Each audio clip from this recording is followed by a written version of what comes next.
Next episode की शुरुआत kingdom of सल्ट्रूजो का सीन दिखाते हुए होती है, जहाँ पर एक आउल उसी किंगडम की तरफ ही जा रहा था। यहाँ तक कि वो मारिया बेल के कमरे में घुसने के साथ अपनी जगह पर बैठ चुका। साथ ही साथ उसके पास एक मैसेज भी है और उस मैसेज को लेने के साथ मारिया बेल उसका शुक्रिया अदा करने के साथ बताना शुरू करती है, मैं मारिया बेल रोजो हूँ। मेरा जन्म सल्ट्रोसो की प्रिंसेस के रूप में हुआ था। वह छोटा सा नेशन जिसका वेस्टर्न नेशन पर कंट्रोल है। फिर वो उस कागज को जलाने के बाद कहने लगी, मैं लगभग 10 साल की और अब भी 10 साल की। साथ ही मेरा रिइंकार्नेशन हुआ था। अपने पास्ट लाइफ में मैं एक अपर नोबल फैमिली की बेटी थी। टैलेंट, मेहनत, किस्मत सब कुछ मेरे साथ था और उससे पहले कि मुझे पता भी चल पाता कि मैं पर्दे के पीछे से पूरे यूरोप पर राज कर रही थी और इस बात की मैं एक लड़की थी। साथ ही साथ मेरी हैसियत पर कोई फर्क नहीं पड़ा। इसलिए ये सब इस बात पर डिपेंड करता है कि आप चीजों को किस तरह करते हैं। वैसे मैंने पैसे के बहाव को काबू करने के लिए हर मुमकिन तरीके आजमाए और यहाँ तक कि जंग को भी अपने खेल में बस एक मोहरी की तरह इस्तेमाल किया। यहाँ तक कि मैंने अपनी खुशहाली हर तरह की किस्मत और बदतमीजी पर खड़ी की और इस वर्ल्ड में खुशी खुशी रही और फिर अपनी जिंदगी के आखिर तक पहुँच गई। जिसके बाद उसका रिइंकार्नेशन दूसरे वर्ल्ड में होता है, जहाँ पर एक बंदी उसकी माँ को बता रही थी, मैं रियोला हूँ और आज से मैं प्रिंसेस के नर्स के रूप में सेवा करूंगी। साथ ही साथ आपसे मिलकर मुझे काफी खुशी हुई। उसकी ऐसी बातों को सुनकर उसकी मॉम काफी ज्यादा खुश होने के साथ कहने लगी, तो चलो मारिया बेल को भी हेलो कह दो। ये बात सुनकर एरियोला उसकी तरफ जाते हुए कहना शुरू करती है, हेलो प्रिंसेस, मुझे आपसे मिलकर काफी ऑनर महसूस हो रहा है।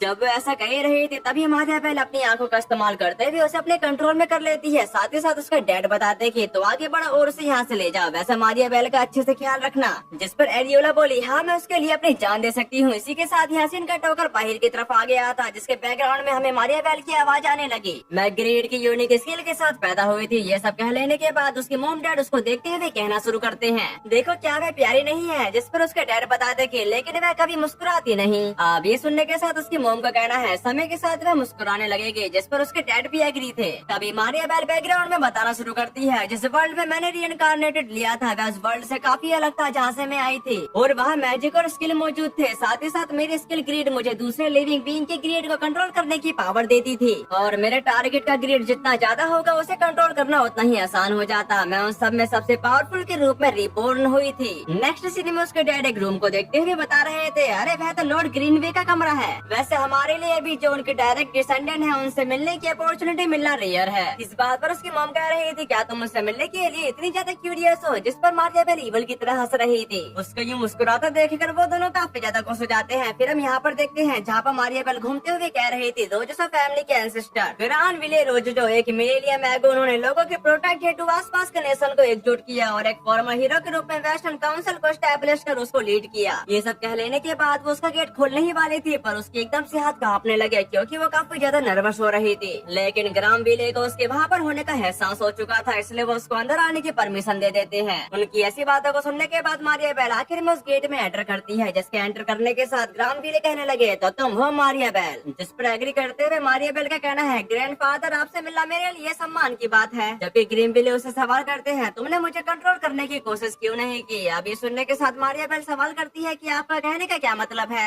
ये बात सुनकर ग्राम विले बताना शुरू करते हैं, नादानी का नाटक मत करो। तुम्हारे आसपास जितने भी लोग हैं वह पहले ही तुम्हारे मोहरे हैं। यहाँ तक कि तुम्हारे भाई बहन, तुम्हारी नर्स, तुम्हारे नौकर चाकर और तुम्हारे डैड, ये सब तुम्हारे एक इशारे पर हाजिर रहते हैं। उसकी ऐसी बातों को सुनकर मारिया बेल काफी ज्यादा घबरा चुकी थी, पर वो खुद को संभालते हुए कहने लगी, मैं दूसरों का ग्रेड देख सकती हूँ, साथ ही साथ मैं उन्हें साफ साफ देख सकती हूँ और उसे भड़का कर मैं उन्हें काबू कर सकती हूँ, पर तुम्हारी एम्बिशन किसी और से कहीं ज्यादा है। लेकिन मैंने फील किया कि तुम्हारे पास उसे कंट्रोल रखने की भी विल पावर है, इसलिए मैंने अपने स्पेल का इस्तेमाल नहीं किया। उसकी इस बात पर ग्राम विले बताते कि तुम इतना सब कुछ देख सकती हो छोटी लड़की, यानी मारिया बेल, आखिर तुम हो कौन? उसकी ऐसी बातों को सुनकर मारिया बेल काफी ज्यादा सीरियस होने के साथ कहने लगी, मैं हूँ greed of the Maria Bell. उसके ऐसा कहते ही वहाँ का माहौल कुछ देर के लिए शांत हो चुका था, पर एकदम से ग्राम विले हंसने के साथ कहने लगे, दिलचस्प, तुम मेरे सामने इतनी ईमानदारी से अपनी बात रखती हो कि अब तुम मुझे काफी पसंद आने लगी हो। इसके कुछ दिनों बाद ग्राम विले मारिया बेल को इस दुनिया के बारे में पूरी की पूरी डिटेल देना शुरू कर देते हैं।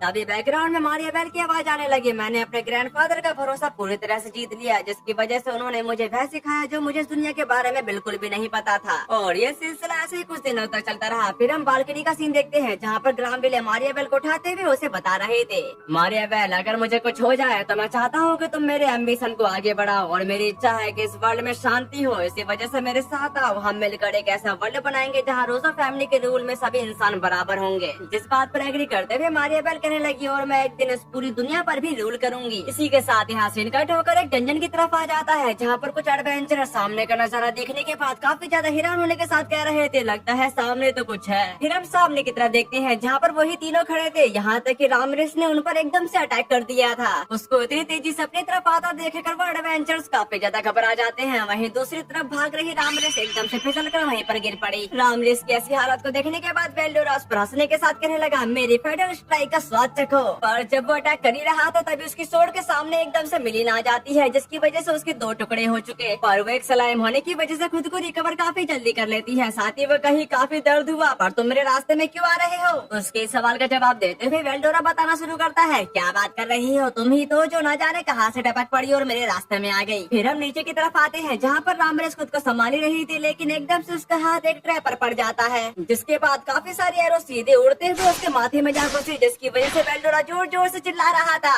उसकी ऐसी हालत को देखने के बाद रिमरू पूछ रहा था, क्या तुम ठीक हो? और वहाँ के ऐसे नाटक को देखकर उन एडवेंचरर्स को समझ में नहीं आ रहा था कि आखिरकार यहाँ पर चल क्या रहा है। उसी वक्त अचानक से उनमें से एक मेज अपने मैजिक का इस्तेमाल करते हुए उन पर अटैक कर देता है, और ये अटैक सीधे जाकर रिमरू को लग चुका था। जो सब देखने के बाद वो बंदे कह रहे थे, ये लोग तो डरपोक हैं, चलो इनको मार गिराते हैं। ये सब कहने के बाद उन तीनों एडवेंचरर्स ने उन पर अटैक कर दिया था। उनको अपनी तरफ ऐसे आता देखकर उन तीनों की फटके चौसठ हो चुकी थी। यहाँ तक कि हमने पिछले एपिसोड के लास्ट में जो सीन देखा था उसी तरह इन तीनों की हालत हो चुकी थी। इसके बाद यहाँ सीन कट होकर रिमरू के मेंशन की तरफ आ जाता है, और वहीं पर रामरेस चिल्लाते हुए कह रही थी, यार वो लोग कितने घटिया थे, क्या उनमें तमीज नाम की कोई चीज नहीं है? अब ये सुनकर मिलिन अपनी भड़ास उस पर निकालते हुए बताते कि यह तुम्हारी गलती है कि तुमने बिना सोचे समझे उन पर हमला कर दिया। इसके लिए रामरेस उससे माफी मांगती है। फिर हम दूसरी तरफ वेल्डोरा को देखते हैं, जिसकी हालत गली के कुत्ते से भी बेकार हो चुकी थी। यहाँ तक कि वो उन पर गुस्सा करते हुए कह रहा था, मुझे इस बात से कोई एतराज नहीं है कि तुम हमारे चार्ज कमांडर हो, लेकिन क्या तुम्हें अंदाजा भी है कि तुम्हारी वजह से अभी अभी मुझे किन हालातों से गुजरना पड़ा?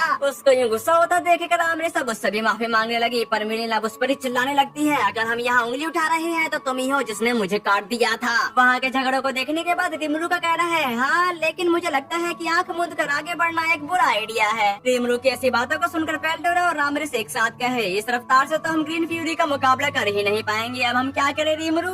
उन दोनों की ऐसी बातों को सुनने के बाद रिमरू बताना शुरू करता है, खैर हमारे अवतार अभी भी काफी कम लेवल वाले मोस्टर हैं, इसलिए मुझे लगता है कि हम ये काम कर सकते हैं। फिर यहाँ से निकट होकर ब्लैक स्मिथ प्लेस की तरफ आ जाता है, जहाँ पर रिमरू आते के साथ कह रहा था, कुरोबे क्या तुम यहाँ पर हो? पर रिमरू को अपने सामने देखने के बाद वहाँ के सारे ब्लैक स्मिथ एकदम से उसके सामने खड़े होने के साथ उसको ग्रीट कर रहे थे, जो सुनकर रिमरू बताता है कि शुक्रिया करने के लिए तुम्हारा बहुत बहुत धन्यवाद, पर यहाँ पर पहले से भी ज्यादा लोग काम करने लगे हैं। फिर हम सामने की तरफ कुरोबे को देखते हैं, जो अपने साथियों से कह रहा था, अगर तुम मुझसे मिलकर खुश हो गए हो तो फटाफट से अपने काम पर लौट जाओ। अपने मास्टर की ऐसी बातों को सुनने के बाद वो सारे के सारे फटाफट से अपने काम पर लौट जाते हैं। फिर हम अगले सीन में देखते हैं, जहाँ पर एक डुवॉर्फ रिमरू से कह रहा था, तो आज आप यहाँ पर क्या करने आए हैं? जिस पर रिमरू उसे कुछ दिखाते हुए बताना शुरू करता है, असल बात यह है कि हम थोड़ा और ज्यादा तैयार होना चाह रहे थे, जरा पहले इसे देखो। फिर वो उस ब्लैक कोड का इस्तेमाल करने के साथ वो चारों के चारों मोस्टर में बदल चुके थे, जिसको देखने के बाद कुरोबे कहा, ओए यो का चीज है, ये तो मैं पहली बार देख रही, क्या तू जाने ये क्या है? जिस बात को समझते हुए वो डुवॉर्फ बताना शुरू करता है, मैं समझ गया, तो आप मोस्टर के लिए एक गियर बनाना चाहते हैं, है ना? जिस बात पर एग्री करते हुए रिमरू कहता है कि और हम चाहते हैं कि आप लोग इसमें कामयाब हो जाओ। उसकी इस बात पर कुरोबे बताता है कि बिल्कुल हम आपके लिए सबसे बेहतरीन चीजें बनाएंगे जैसा आप चाहेंगे। और इस चीज को बनाने के लिए वो डुवॉर्फ काफी ज्यादा क्यूरियस था। फिर हम इसके कुछ घंटों बाद का सीन देखते हैं, जहाँ पर रिमरू वापस से डंजन में आ चुका था, जहाँ पर रिमरू उन्हें समझाते हुए बताता है कि यहाँ हमें टीम वर्क की जरूरत है, साथ ही साथ रामरेस का बिना सोचे समझे आगे बढ़ जाना यह एक प्रॉब्लम है, लेकिन वेल्डोरा और मिलिन तुम दोनों को यह याद रखना होगा कि हमें टीम है। उसकी ऐसी बातों को सुनकर वेल्डोरा अपना मुंह लटकाते हुए कहता है कि टीम वर्क है ना, मैं मानता हूँ कि मुझे इसका ज्यादा एक्सपीरियंस भी नहीं है, और इस बात से मिलिन भी एग्री थी। जो बाद रिमरू बोलता है कि अकेले दम पर वे एडवेंचर सबसे ज्यादा स्ट्रॉन्ग थे, खैर हमें तो ट्रेनिंग की जरूरत है, और जब तक हमारे गियर तैयार नहीं हो जाते तब तक चलो शुरुआती फ्लोर पर नए लोगों को ही निशाना बना लेते हैं। और इसी के साथ वो लोग उनको निशाना बनाने के बाद अपनी ट्रेनिंग शुरू कर देते हैं, जहाँ पर वो लोग काफी तेजी से उन पर अटैक कर रहे थे, और वो लोग जितने तेजी से अटैक नहीं कर रहे थे उससे ज्यादा बुरी तरह से वो मार खा रहे थे, लेकिन वो सब हार नहीं मानते। इसी के साथ वो अगले फ्लोर पर चले गए, जहाँ पर उन्होंने काफी बहादुरी के साथ सामना किया, लेकिन इतनी बहादुरी का क्या ही फायदा, वो फिर भी पिटते ही हैं। इतनी गंदी तरह से पिट लेने के बाद अब उनको अकड़ आ चुकी थी, इसलिए वो लोग अपनी अलग ही ट्रेनिंग करना शुरू कर देते हैं, जहाँ पर वेल्डोरा रिमरू को एक रस्सी की तरह इस्तेमाल करते हुए काफी ज्यादा भारी चीज को घसीट रहा होता है, यहाँ तक कि उसके ऊपर रामरेस भी बैठी हुई थी, और जब उन्होंने उस चीज को घसीटा तो रामरेस ऊपर से गिर जाती है। इसी के साथ वो लोग उस पर हंसने लगे। फिर हम इसके कुछ समय बाद का सीन देखते हैं, जहाँ पर वेल्डोरा ने अपने स्किल का इस्तेमाल करने के साथ एक एडवेंचरर को हरा दिया था, लेकिन उसका एक साथी रामरेस को उठाने के साथ सीधे बेल्डोरा पर पटक देता है, जिसकी वजह से वो फिर से हार गए। इसी वजह से उन लोगों ने फिर से अपनी ट्रेनिंग शुरू कर दी थी, जहाँ पर वो ट्रेनिंग का मजे ज्यादा कर रहे थे और इसे मजे करने के चक्कर में वो गिर जाते हैं। नेक्स्ट सीन में हम देख पाते हैं कि उनका टीम वर्क पहले से भी ज्यादा स्ट्रॉन्ग हो चुका है, जहाँ पर रिमरू खुद को इस्तेमाल करने के साथ उन एडवेंचरर को चारों तरफ से घेर चुका था। जिसके बाद बेल्डोरा, मिलिन, रामरेस उन तीनों ने एक साथ मिलकर उनकी पूरी की पूरी टीम को निस्ता नाबूद कर दिया और ये पहली बार है कि जब उन लोगों ने एक पूरी टीम को हराया है, जिसकी वजह से अब उनको लगने लगा था कि हम पहले से काफी ज्यादा स्ट्रॉन्ग हो चुके हैं। इसी वजह से वो अब चले जाते हैं एक बॉस का सामना करने के लिए, जहाँ पर उन लोगों ने अपने टीम वर्क का इस्तेमाल करने के साथ उस पर एक साथ अटैक कर दिया था,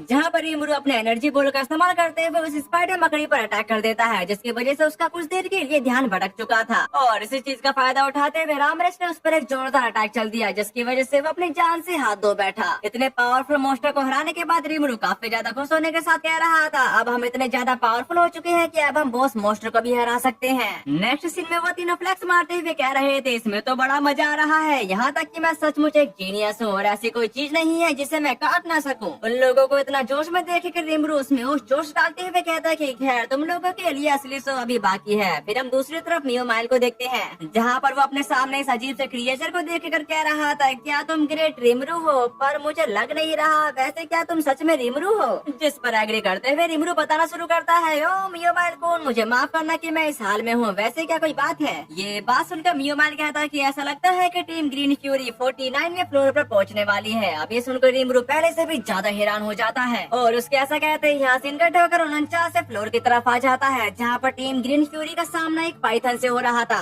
जहाँ पर उस पाइथन ने काफी खतरनाक अटैक उस बंदर पर चल दिया था, लेकिन वो बंदा अपने शील्ड का इस्तेमाल करते हुए खुद को कवर कर लेता है और इस चीज का फायदा उठाते हुए एक बंदे ने अपने सोर्ड का इस्तेमाल करने के साथ उस पर एक स्लैश अटैक कर दिया और इस अटैक की वजह से वो पाइथन दर्द से कतराते हुए छटपटा रहा होता है। और इस नजारे को देखने के बाद रिमरू का कहना है, उनमें अभी भी वही समझदारी भरा कॉम्बैट का तरीका है। जिस बात पर एग्री करते हुए मियोमाइल बोला, तुम ठीक कह रहे हो, वे अपने खुद के बनावट को तोड़े बिना एनिमे के स्टेमिना को कुशलता पूर्वक कम कर देते हैं। ये सब जानने के बाद रिमरू अपने मन में कहा, वह मेरी सोच से कहीं ज्यादा बड़ी प्रॉब्लम हो सकते हैं, काश मैं उनके लेवल को देख पाता। उसकी ऐसी बातों को सुनकर ग्रेट सेज बताना शुरू करती है, सजैसा रामरेस नाम के पर्सन से मेज क्राफ्ट में इंटरफेयर करने की परमिशन मिलने पर मैं ऐसा कर सकती हूँ। ये सब जानने के बाद रिमरू तुरंत रामरेस को बताता कि मैं तुम्हारे मेज क्राफ्ट में इंटरफेयर करना चाहता हूँ, क्या ये ठीक है? जिसके जवाब पर रामरेस बताते कि जरूर, लेकिन क्या तुम सच में ऐसा करना चाहते हो? और ये काफी ज्यादा इन्फॉर्मेशन है। जिस पर रिमरू फिर भी एग्री था। इसी के साथ रामरेस अपना हाथ रिमरू के माथे पर धर देती है, जिसके बाद ग्रेट सेज ने उसकी सारी की सारी इन्फॉर्मेशन गैदर करना शुरू कर दी थी और ये सिलसिला ऐसे ही कुछ देर तक चलता रहा है। इसके कुछ देर बाद हम देखते हैं कि जहाँ पर ग्रेट सेज बोली, नोटिस टीम ग्रीन फ्यूरी का अप्रेजल पूरा हो चुका है। इसके कुछ देर बाद रामरेस उससे पूछने लगी, क्या तुम्हारा काम इतनी जल्दी खत्म हो गया? जो सुनकर बेल्डोरा हड़बड़ी में सवाल करता है कि क्या तुम्हें कुछ उनके बारे में पता चला? जिस पर एग्री करते हुए रिमरू का कहना है, ये वाला जो उनके लीडर है, साथ ही ए रैंक से ऊपर है और बाकी के भी कई ए रैंक के आसपास ही हैं। उसकी ऐसी बातों को सुनकर वहाँ के सारे एकदम से अमेज हो चुके थे, जबकि रिमरू अपनी बातों को कंटिन्यू करते हुए कहता है कि ईमानदारी से खेलने से काम नहीं चलेगा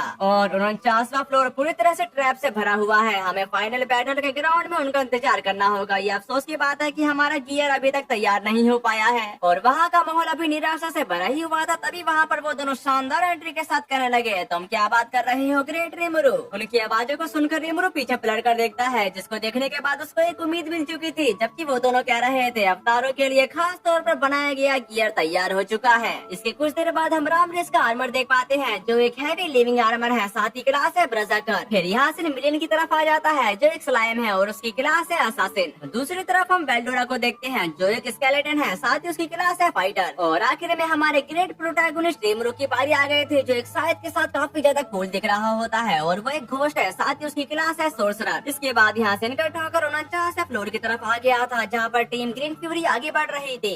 मुझे लगता है कि मेरे से एक मिस्टेक हो गई है, जहाँ पर उनके पाइथन से फाइट चल रही थी वो फ्लोर शायद 48 था। फिर हम यहाँ पर देखते हैं, जहाँ पर वो चल रहे थे वो जगह काफी ज्यादा चिपचिपी थी और उस चिपचिपी में से 3 क्रिएचर बाहर की तरफ आते हैं। यहाँ तक कि उस स्लाइम ने उनको दोनों तरफ से घेर लिया था, जिसकी वजह से उनकी लीडर काफी ज्यादा परेशान हो जाती है और इससे बड़ी मुसीबत तो उनके ऊपर से टपक रही थी और वह चिपचिपी चीज उनके सारे के सारे वॉरियर में चिपक जाती है, जिसकी वजह से वो सारे के सारे लोग काफी ज्यादा परेशान हो चुके थे। उनके जो परेशान देखकर उनके लीडर कहने लगे, स्लीपर बैरियर को तैयार करो। बैरियर को तैयार करने के बाद वो सारे के सारे एक साथ उस स्लाइम को काटते हुए आगे की तरफ जा रहे थे, क्योंकि अगर वो आगे बढ़ते नहीं रहेंगे तो स्लाइम की तादाद और भी ज्यादा बढ़ जाएगी। फिर हम यहाँ पर देखते हैं, जहाँ पर वो लोग भागते भागते भागते एक जगह पर आ चुके थे। तभी वहीं पर एक खड़ा बंदा अपने कैप्टन से कहता है कि कैप्टन आयन, क्या आप ठीक हैं? जिस बात का जवाब देते हुए उसकी कैप्टन बताते कि मेरी हालत इससे ज्यादा खराब नहीं हो सकती, वैसे ये सारे के सारे ट्रैप काफी ज्यादा घटिया हैं। फिर हम यहाँ पर देखते हैं जहाँ पर वो बंदा स्लाइम के एक ही अटैक में ढेर हो चुका और एक और पर्सन उसको देखने के साथ बताता है कि वह मर चुका है, यहाँ तक कि उसके गर्दन के पिछले हिस्से पर एक निशान है। और जब वो ऐसा कह रहा था तभी वही निशान उसकी गर्दन पर भी पड़ जाता है, जिसकी वजह से वो भी वहीं पर ढेर हो चुका। उसी वक्त वो स्लाइम सामने की तरफ आते हुए कह रहे थे, तुम लोग काफी ज्यादा सुस्त हो।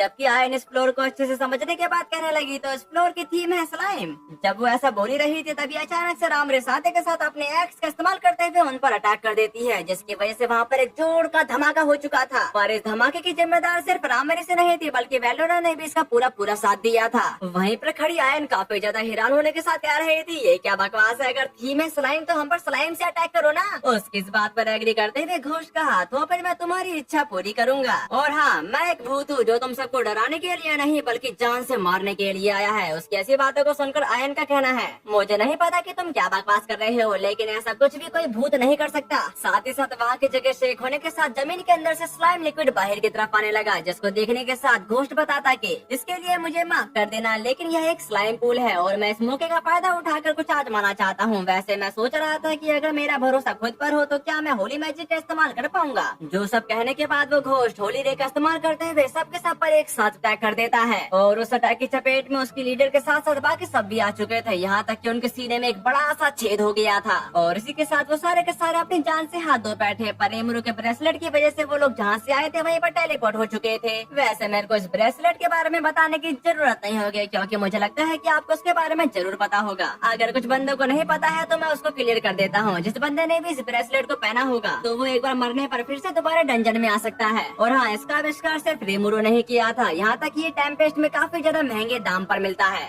यहाँ तक एक और बात क्लियर कर दो कि ये ब्रेसलेट सिर्फ एक ही बार काम करता है। इसी के साथ यासीन का ठोकर रेमुरो के मैंसन की तरफ आ गया था, जहाँ पर वो लोग जश्न मना रहे थे। वहीं दूसरी तरफ खड़ा रेमुरो कुछ सोचते हुए कहता है, अच्छा तो गोड्स की पावर को उधार लेने का यही मतलब है। साथ ही साथ यूजर्स को वो खास चीजें देने के बजाय जिनकी वे डिमांड करते हैं, और तो और गोड खुद ही सारी कैलकुलेशन भी करते हैं। इतना ही नहीं बल्कि उन सभी होली मैजिक के ब्रेन का इस्तेमाल करके कोई गोड अपनी कैलकुलेशन की रेंज को और भी ज्यादा बढ़ा सकता है। रेमुरो को इतनी सोच में डूबा देखकर वेल्डोरा सामने की तरफ आते हुए बोला, अरे रेमुरो अपने ख्यालों में मत खो जाओ, तुम्हें पता है ना हम जीत गए हैं, इसलिए मजे करो। जिस पर एग्री करते हुए रेमुरो ऐसा ही करता है। साथ ही वो अपने मन में कहने लगा, सच तो ये है कि मैं बस उस डंजन का मजा लेना चाहता था जिसे हम सबने मिलकर बनाया था, लेकिन यह बात मैं अपने तक ही रखूंगा। और टीम ग्रीन फ्यूरी उसको आखिरकार कौन सा नोबल पैसे दे रहा है। इसी के साथ यहाँ से इनका ठोकर टीम ग्रीन फ्यूरी की तरफ आ गया था, जहाँ पर आया निराश होते हुए कह रही थी, धिक्कार है, हम इतनी दूर आने के बाद भी हार गए। और जब वो ऐसा कह रही थी तभी वहाँ पर एक बंदा आते के साथ उसे समझाता है कि हमारे पास टाइम खत्म हो गया है और यहाँ पर रुकने के लिए यह एक अच्छा मौका था। जो सुनने के बाद उनके लीडर कहने लगे, खैर हमें वापस बुला लिया गया है, जिसकी वजह से हमें वापस जाना पड़ेगा। ये सब बताने के बाद वो सारे के सारे वापस जाने लगे। फिर हम सामने की तरफ देखते हैं जहाँ पर मियो माइल उन पर नजर रख रहा था। इसी के साथ यहाँ सीन इकट्ठा होकर एक अलग ही किंगडम की तरफ आ गया था, जहाँ पर एक बंदा कह रहा होता है, डेमन लॉर्ड रेमुरो को हमारे प्लान के बारे में पता चल गया है। जिस बात पर एग्री करते हुए वो दूसरा बंदा बताता कि गिल्ड में इन्वेस्ट करने वाले के तौर पर मुझे बेहतर खराब की उम्मीद थी। गिल्ड मास्टर यूकी काजुराजा का उसके लिए यूकी उससे माफी मांगने के साथ कहता कि मैं इसके लिए माफी चाहता हूँ, हालांकि मैंने कोई भी सबूत नहीं छोड़ा। उसकी इस बात पर वो बंदा बताता कि तो फिर ऐसे में तुम अपने एलोक्वेंस का इस्तेमाल करके इस मुसीबत से बाहर क्यों नहीं निकल आते। वैसे भी लॉर्ड ग्रामविले ने कहा है कि डीमन लॉर्ड रेमुरो उनके रास्ते में आ रहा है, क्या तुमको लगता है कि तुम उन्हें हरा सकते हो। जिस बात का जवाब देते हुए यूकी बताता है कि खैर उसके साइड में खुद स्टॉर्म ड्रैगन है, कोई भी नॉर्मल इंसान उसके सामने टिक नहीं सकता।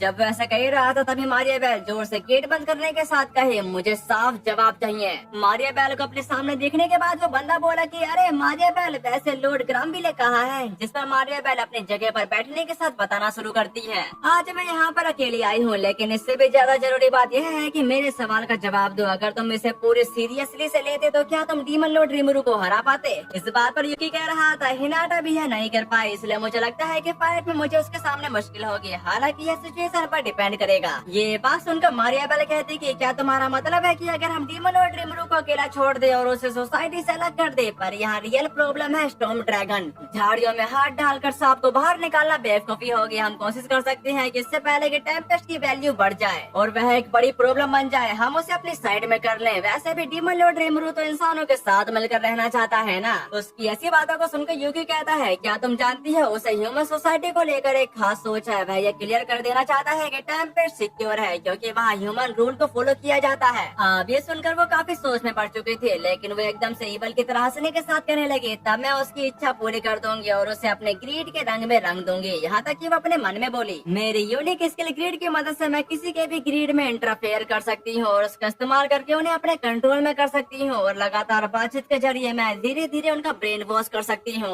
या फिर तेजी से अपना ग्रेड उनके अंदर डालकर उनके अहंकार को तोड़ सकती हूँ और उन्हें अपनी कठपुतली बना सकती हूँ। लेकिन लोगों पर काफी ज्यादा जोर जबरदस्ती से राज करने में खतरा भी है। अगर मेरा सामना किसी ताकतवर इंसान से होता है तो मेरे उन पर काबू पाने से पहले ही उन्हें मेरी चाल समझ में आ सकती है। इसी वजह से मुझे डीमन लॉर्ड रीमुरु को सेफ्टी रूप से कंट्रोल करने का कोई तरीका ढूंढना होगा। यहाँ तक कि इसका पता लगाने के लिए मैं कई अलग अलग तरीके आजमाऊंगी। अगर सबसे बुरा भी हुआ तो मेरे पास एक ट्रम्प कार्ड है। उसकी बातों को अच्छे से समझने के बाद वो बंदा बोला कि ये कितना डरावना है। वैसे क्या एक डीमन लॉर्ड को कंट्रोल करने का यही तरीका है? जिस बात पर एग्री करते हुए मारिया बेल का कहना है, लेकिन जिन लोगों को मैं कंट्रोल करती हूँ वे काफी खुश है। और यूकी के साथ भी ये बात है। यूकी के एम्बिशन काफी बड़े हैं और उसे इस एम्बिशन ने अभी तक इसलिए नहीं कुचला है क्योंकि मैं उसे कंट्रोल कर रही हूँ। वह झूठ नहीं बोल सकता और वह मेरी बात नहीं टाल सकता। यहाँ तक कि जब मैं ठीक उसके सामने उसे कंट्रोल करने की बात करती हूँ तब भी उसे मुझ पर जरा भी शक नहीं होता क्योंकि मेरा कंट्रोल एकदम बेदाग है। उसकी ऐसी बातों को सुनकर वो बंदा एकदम हैरान हो चुका था। यहाँ तक कि मारिया बेल अपनी बातों को कंटिन्यू करते हुए कहती है, मैं डीमन लॉर्ड के लिए एक इनविटेशन लिखूंगी और मैं उन्हें काउंसिल में इनवाइट करूंगी और उनके रिस्पॉन्स का अंदाजा लगाऊंगी। अब यूकी उसके कंट्रोल में पूरी तरह से आ चुका है। फिर हम यहाँ पर देखते हैं जहाँ पर मारिया बेल कह रही थी सफाई लगभग पूरी हो चुकी है। इसी के साथ यहाँ से इनका ठोकर टेम्पेस्ट सिटी की तरफ आ जाता है जहाँ पर वही बंदा खुद को समझाते हुए कह रहा था, मैंने सब कुछ खो दिया। ये सब इसलिए हुआ क्योंकि मैंने डीमन लॉर्ड रीमुरु को कम आंका। इसी वजह से मैं फिर से शुरुआत करूंगा एक ऐसी शांति जगह पर जहाँ पर पैसे की कोई अहमियत नहीं है। इसी के साथ उसने रीमुरु का पूरा साथ देने के लिए कसम खा ली थी, लेकिन अचानक से एक बुलेट उसके सीधे माथे में जा घुसी। अब ये देखने के साथ सुई काफी ज्यादा हैरान हो चुका था, यहाँ तक कि वो उस लोकेशन की तरफ देखने लगा जहाँ से फायरिंग हुई थी। वहीं दूसरी तरफ हम उसी पर्सन को देखते हैं जिसका काम पूरी तरह से तमाम हो चुका था।